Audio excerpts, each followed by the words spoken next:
Hi, நாட்டுக்கோழி தண்ணி குழம்பு எப்படி பண்ணுறதுன்னு பார்க்கலாம். இது இட்லி தோசைக்கெலாம் சூப்பராக இருக்கும்.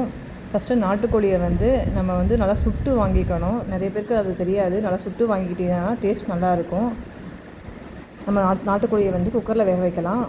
ஒரு டேபிள் ஸ்பூன் இஞ்சி பூண்டு பேஸ்ட்டு, மஞ்சத்தூள் போட்டு கொஞ்சம் ஒரு டம்ளர் தண்ணி ஊற்றி நல்லா ஒரு 6 விசில் வர வரைக்கும் நல்லா வேக வச்சுக்கோங்க.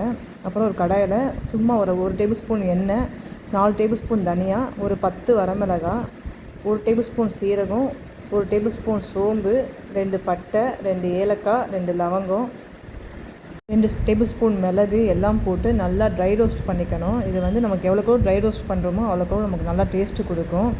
நல்லா வதக்கிக்கோங்க. நம்ம இறக்குற நேரத்தில் கொஞ்சம் கருவேப்பிலை போட்டு நல்லா வதக்கிக்கணும்.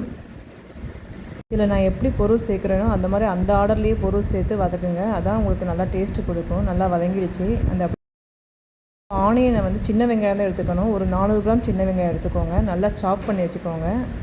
தக்காளி நல்லா அரைச்சி வச்சுக்கோங்க. இப்போது ஒரு கடாயில் 2 டேபிள் ஸ்பூன் எண்ணெய் ஊற்றிட்டு ஆனியன் நல்லா ப்ரௌன் கலரில் வர அளவுக்கு வதக்கிக்கணும்.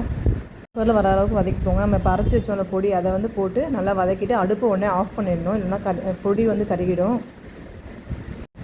இப்போது மிக்சியில் நம்ம நல்லா மையாக அரைச்சி எடுத்து வச்சுக்கலாம். மசாலா ரெடி. நாட்டுக்கோழி நல்லா வெந்துடுச்சு பாருங்கள். இதை நம்ம வேறு பாத்திரத்தில் மாற்றிட்டு அதே குக்கர்லேயே நல்லெண்ணெய் ஊற்றிக்கோங்க. 2 டேபிள் ஸ்பூன் நல்லெண்ணெய், சீரகம், வத்தல், கொஞ்சம் கருவேப்பிலை தாளிக்கிறதுக்கு போட்டுட்டு இஞ்சி பூண்டு பேஸ்ட்டு முதல்ல போடணும். நம்ம பக்குவத்தில் ஒரு 3 டேபிள் ஸ்பூன் இஞ்சி பூண்டு பேஸ்ட் போட்டு நல்லா வதக்கிக்கோங்க. அரைச்சி வச்சு தக்காளியும் ஊற்றி நல்லா வதக்குங்க.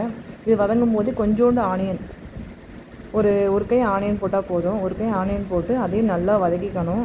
இது நல்லா எண்ணெய் பிரிஞ்சு வர அளவுக்கு நல்லா வதக்கணும்.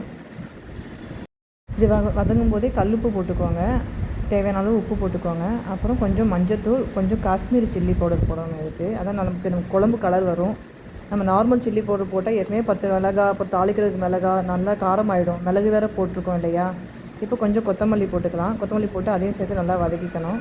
நல்லா கலரி விட்டதுக்கப்புறம் நாட்டுக்கோழி வேக வச்சு எடுத்த நாட்டுக்கோழி மட்டும் தண்ணி ஊற்ற வேணாம். நாட்டுக்கோழி மட்டும் போட்டு நல்லா கிளறி விட்டுக்கோங்க. மசாலாவில் கிளறி விட்டுட்டு நம்ம அரைச்சி வச்சோம் இல்லையா மசாலா, அதையும் போட்டு நல்லா வதக்கிக்கணும். நல்லா வதக்கும் போது எண்ணெய் பிரிஞ்சு வரும், நமக்கு தெரியும் நல்லா. அதுவே கிரேவி மாதிரி சூப்பராக இருக்கும். நல்லா வதக்கி விட்டுக்கோங்க. வதக்கி விட்டுட்டு நம்ம நாட்டுக்கோழி தண்ணி தனியாக எடுத்து வச்சோம் இல்லையா, அதையும் நல்லா ஊற்றி நல்லா கொதிக்க விடணும். நமக்கு ஒரு 10 நிமிஷத்துலேருந்து 20 நிமிஷம் நல்லா கொதிக்கணும். நமக்கு அந்த பச்சை வாசனை நம்ம ஏற்கனவே வதக்கிட்டோம். பட் எவ்வளோக்கெவ்வளோ கொதிக்குதோ அவ்வளோக்கோ டேஸ்ட் சூப்பராக இருக்கும். நமக்கு நல்லா கொதிக்க விடணும். இந்த பாருங்கள் நல்லா கொதித்து வந்துருச்சு. இப்போ கொதித்து வந்தோடனே எண்ணெய்லாம் மேலே வந்ததுக்கப்புறம் கொஞ்சம் கொத்தமல்லி போட்டுக்கோங்க. கொத்தமல்லி போட்டுட்டு நான் இன்னும் ஒரு 2 டேபிள் ஸ்பூன் நல்லெண்ணெய் ஊற்றினா நல்லா ஃப்ளேவர் சூப்பராக இருக்கும். இப்போ இட்லி நல்லா வெந்துருச்சு எங்கள் வீட்டில் பாருங்கள். சூப்பராக சாஃப்டாக இட்லி வெந்திருக்கு. இப்போ நாட்டுக்கோழி குழம்பு ஊற்றி சாப்பிட்டா சூப்பராக இருக்கும். நாட்டுக்கோழி தண்ணி குழம்பு எல்லோரும் வீட்டில் மறக்காமல் ட்ரை பண்ணுங்கள். ட்ரை பண்ணிவிட்டு எப்படி இருந்துச்சு கமெண்ட் பண்ணுங்கள். லைக் பண்ணுங்கள், ஷேர் பண்ணுங்கள், சப்ஸ்கிரைப் பண்ணுங்கள். உங்கள் ஃப்ரெண்ட்ஸ்க்கும் சொல்லுங்கள். பாய்.